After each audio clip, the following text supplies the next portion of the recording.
Hello, my name is Chrissy Miga, and I'm the K-6 Director of Instruction in West Irondequoit. This PowerPoint has been created as a resource to help you as a parent or guardian better understand the standards and concept your kindergarten child is currently learning about during distance learning. This is only to help clarify concepts for you and not meant as a replacement for any of the work your child's teacher is providing. This PowerPoint, created by our K-12 core curriculum supervisors, will review the essential standard focus for April and explain the standard focus for May. On this slide, you see the essential standards for ELA, Math, Science, and Social Studies for the end of April and through the month of May. Essential standards are the learning standards that have been identified as the most important for your child to learn during this time of distance learning. All kindergarten teachers are creating at-home learning using the same essential standards documents in order to provide consistency across our 6 K-3 buildings. Each question you see represents a standard your child is working on during distance learning. We know that each family has their own needs right now, so if you need help prioritizing the work sent from school, try to prioritize the reading and math first. Science and social studies provide many great hands-on learning experiences. However, please know we recognize that you and your family are doing the best that you can. You can always work with your child's classroom teacher to prioritize the work as well. On the following slides, our K-12 curriculum supervisors will explain the essential standards for each core content area, as well as provide examples. My name is Brenna Farrell, K-12 ELA curriculum supervisor. In thinking about the priority skills and concepts at kindergarten, the focus topic is letter-sound correspondence in reading and writing. The work that you most likely observed your child engaging with over the month of April was around letter-sound correspondence, or how we match sounds to letter symbols. In thinking about how we continue this focus for the month of May, we will focus on matching sounds to letter symbols in reading and writing. Additionally, it's important to spend time each day reading, writing, and talking about texts. The second guiding question, how can I immerse myself in sounds, words, writing, and reading within my environment, becomes extremely important for emerging writers and readers. While I apologize for the large amount of text on this slide, I wanted to provide a glimpse of some activities that you can engage your child with at home, as well as a few examples of what I mean when I talk about letter-sound correspondence and immersing oneself in sounds. As you can see from the column titled Building Sound Awareness and Matching Sounds to Letters, there are a number of different activities here, including clapping out syllables in order to draw your child's attention to the number of syllables in words. Also, rhyming and reading nursery stories is still extremely important, just as it was when your child was very young. Drawing attention to the first, middle, and end sounds of words is a great way to immerse your child in sounds and to get them thinking about how words sequence from the beginning to the end. Also, this is a game that I love to play with my own children, using Cheerios or any other small object for each sound in a word. So for example, the word cap has 3 sounds, k, ap, and would be represented with 3 Cheerios. Challenge your child to tell you the letters for each sound in addition to counting out the correct number of Cheerios that would be needed for a word like cap. And lastly, it's very important to be reading, writing, and talking about text every day. And so this comes in many different formats: reading books, listening to books, and looking at books together, talking about what you're reading, describing the characters, talking about what the characters are doing, and finally thinking about what the main idea of the book is. At this age, it's also very important to take your child through picture walks. And at the first pass of reading a book, instead of reading the text, just have your child look at the pictures, describe what the characters are doing, and talk a little bit about what's happening in the text. And then you can go back and read that book aloud to your child. Or if your child is ready, have them begin sounding out those words and reading that book on their own. And then finally, writing is also very important in journaling about how you're feeling, what you're reading, and anything else that you want.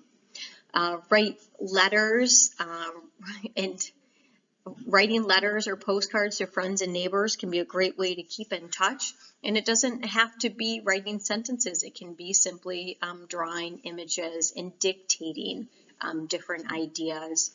And at this age, inventive spelling is completely appropriate. And you just want to be sure that your child is accurately representing each sound. It's okay if the spelling pattern is not correct. So I encourage you to have fun, to find things around the house, to find letters around your house, to find objects, and have your child name those objects and then name the beginning sound of that object.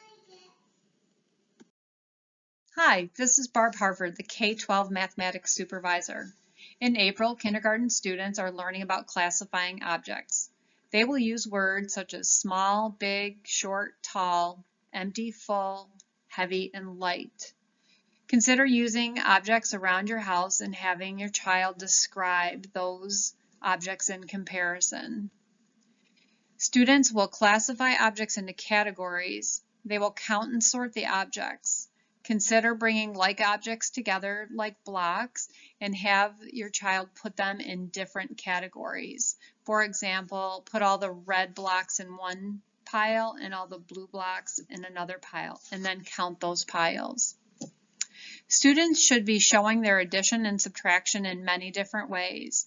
They can use objects, fingers, pennies, drawings, sounds in acting out situations. It's important to note that drawings do not need to show details, but should show the mathematics of the problem.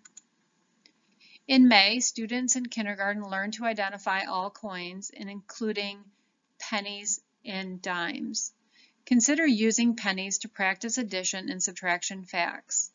They also learn and deepen their understanding of teen numbers, 11, 12, 13, 14, 15, 16, 17, 18, and 19. Students think about teen numbers like the picture on the slide. A group of 10 and 6 ones is 16. This is where pennies and dimes can come into use, where a dime is equal to 10 pennies. They will use objects or drawings to show their partners. Partners are the two numbers that make up the number, the two numbers that add up to be the number. For example, 16, the partners are 10 and 6. Throughout the year, students should practice their math facts. Students learn facts by memorizing strategies and patterns. Research has shown that using your fingers puts your math facts in your long-term memory. In fact, in kindergarten, we don't time students and we encourage them to use their fingers. In fact, as they practice, give them time to remember, to use objects, and to think about patterns. Be sure to check out the resources your teacher are providing and enjoy exploring the world of mathematics with your child. Hello, my name is Kim Crystal and I am the K-12 Social Studies Curriculum Supervisor. I'm here to review what kindergarteners will be learning in social studies. The most important part of social studies in kindergarten is for students to understand what it means to be a positive and engaged member of their families and friend groups. As students prepare to move into grade 1, they should have a good understanding of the power of diversity to make a strong family and neighborhood. Students should also have a basic understanding of shared American culture through exposure to symbols, traditions, and holidays. Together, these two concepts reinforce that while we are all different and unique, we also share a lot in common. While teachers have been and will continue providing materials to support students' learning and understanding of these essential concepts, you can also support your students' learning by using simple discussion questions. In April, you might consider using questions like, how is my family similar to and different from our neighbors? Or, how do all my neighbors make my neighborhood great? And in May, when students start their study of culture, you may consider using the question, what are holidays and traditions our whole neighborhood celebrates? If you are prioritizing ELA and math, You can try to use these questions anytime, like at mealtimes, to have an informal conversation about these concepts. Hi everyone, my name is Jennifer Brooker and I'm the K-12 Science Curriculum Supervisor. I'm thrilled to be sharing with you the great work that our kindergarten scientists will be engaging with throughout the spring. Since we transitioned to virtual learning, our kindergarten students have been completing their Forces in Motion unit.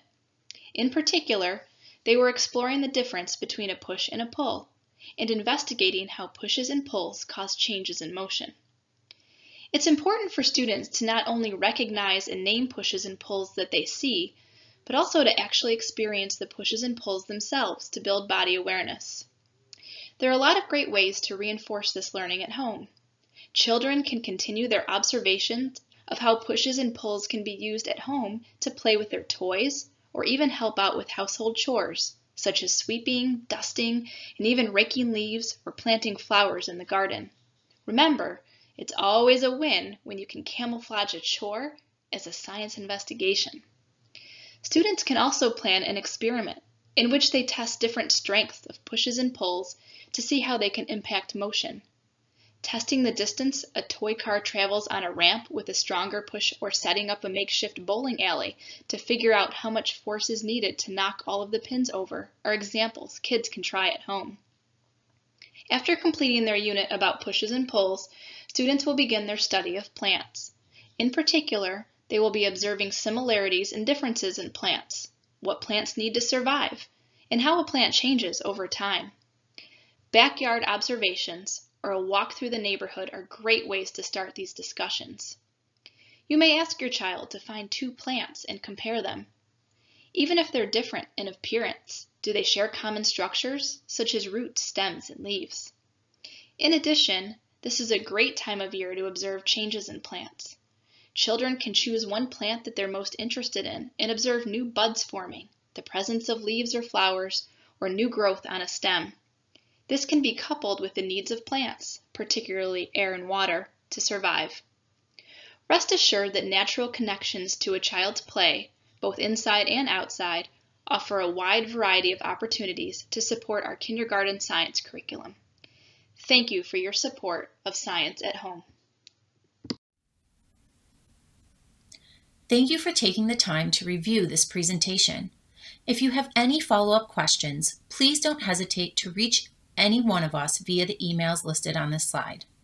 We hope that you and your family are staying healthy and well.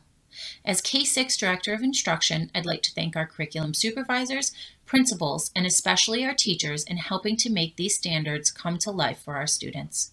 Take care.